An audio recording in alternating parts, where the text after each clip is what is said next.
अस्सलाम वालेकुम एवरीवन। उम्मीद है आप सब खैरियत से होंगे। अच्छा जी, आज हमारा political science CSS PMS lecture series में वेस्टर्न पॉलिटिकल थॉट का लेक्चर नंबर 8 है। आज हम डिस्कस करेंगे एंटोनियो ग्राम्सी को। प्रीवियस लेक्चर में हमने रोसो को डिस्कस किया था, रोसो की फ़िलासफ़ी को देखा था, रोसो क्या बात करते हैं, किस हवाले से बात करते हैं और किन चीज़ों को वो सामने रखते हैं। रोसो की लाइफस्टाइल को देखा था, जिसमें उन्होंने उनका फैमिली बैकग्राउंड बहुत ही बैकवर्ड सा था और वो ज़्यादा जो रिच फैमिली से उनसे बिलोंग नहीं करते थे, पुअर से पर्सन थे, एक इमोशनल से पर्सनालिटी थी। तो रोसो को हमने देखा। अब हम बात करेंगे एंटोनियो ग्राम्सी के बारे में। तो चलिए जी स्टार्ट करते हैं। सबसे पहले हम बात करेंगे एंटोनियो ग्राम्सी जो हैं, ये मॉडर्न एजेस यानी कि 20th सेंचुरी के फ़िलासफ़र हैं। ठीक है, इनका जो एरा है वो 1891 से लेकर 1937 तक का था, यानी कि 20th सेंचुरी की मॉडर्न फ़िलासफ़र भी हम इसको कह सकते हैं। होता कुछ इस तरह से है कि जब इनका एरा था उस वक्त मार्क्सिज़म जो थी वो बहुत ज़्यादा फैली हुई थी, मार्क्सिज़म का असर था और इन्होंने जो इन्फ्लुएंस लिया वो मार्क्सिज़म से लिया। तो इन्होंने क्या किया, इन्होंने मार्क्सिस्ट फ़िलासफ़ी को स्प्रेड किया और इनका ताल्लुक़ इटली से है। ये इटालियन फ़िलासफ़र हैं और इसके अलावा फ़िलासफ़र के अलावा एक जर्नलिस्ट हैं, लिंग्विस्टिक में भी इन्होंने वर्क किया और राइटर एंड पॉलिटिशियन भी रह चुके हैं एंटोनियो ग्राम्सी। फिर इसके अलावा जो कम्युनिस्ट पार्टी है उनके फाउंडिंग मेंबर भी हैंगे। बात अगर हम करें, ये फाशिस्ट रजीम के ख़िलाफ़ थे और मोसोलिनी के ख़िलाफ़ इन्होंने जो अपनी एक कैंपेन स्टार्ट की, क्योंकि मोसोलिनी की जो थ्योरी थी, जो उसकी मेंटालिटी थी, जो उसकी आइडियोलॉजी थी, वो बात करते थे कैपिटलिज्म की और ये बेसिकली ये कार्ल मार्क्स का मानने वाला था, उसका फॉलोअर था। तो ये मार्क्सिज्म को यानी कि कम्युनिज्म को लेके चलता है। इन्होंने जो थ्योरी पेश की है, इनकी थ्योरी कोई लंबी चौड़ी नहीं है, इन्होंने जस्ट थ्योरी पेश की है हेजेमनी की। वह हेजेमनी क्या है? According to Antonio Gramsci, hegemony कहते हैं कि ये एक फ़िलासफ़ी है।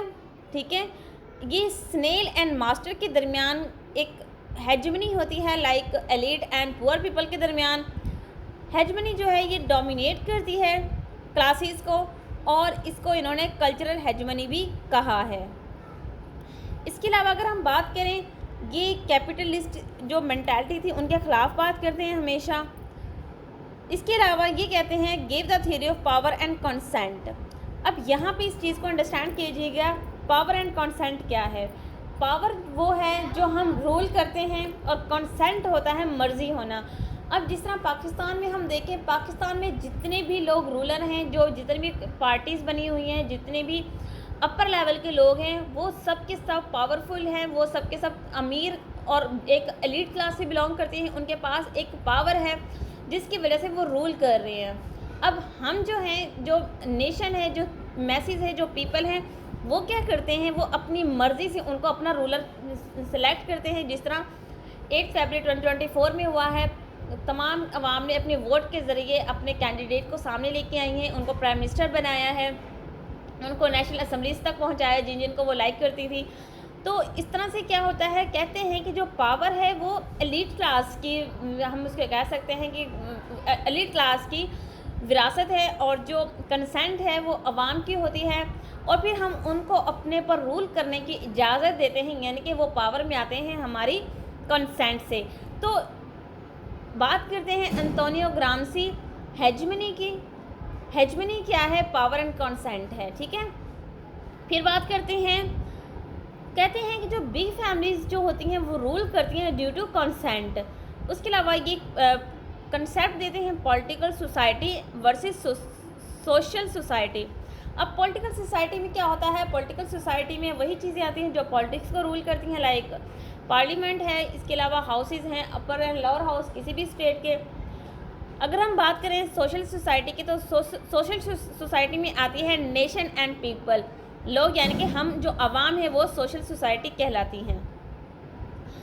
अब ये जो एलीट क्लास है, जो पावर में आते हैं, जो रूलर्स होते हैं, वो किस तरह से आते हैं, वो अपने स्लोगन्स देते हैं, अपने आइडियाज़ देते हैं, अपने ड्रीम्स शेयर करते हैं, जिन्हें पार्टी का मैनिफेस्टो कहा जाता है। उस मैनिफेस्टो को हम फॉलो करके उन्हें अपना रूलर सेलेक्ट करते हैं और उन्हें अपने ऊपर रूल करने की इजाज़त देते हैं।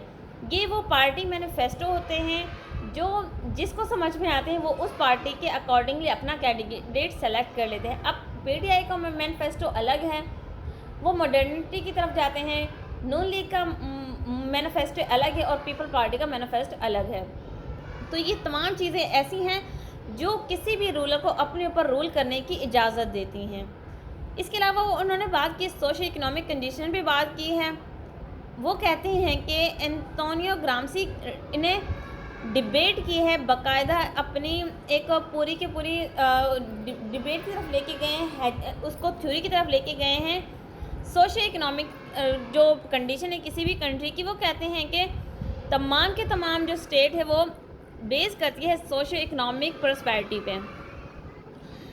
बात हम करें वार ऑफ पोजीशन है। अब वार ऑफ पोजीशन क्या है? खुद को आगे लेके जाने की एक डिज़ायर होती है।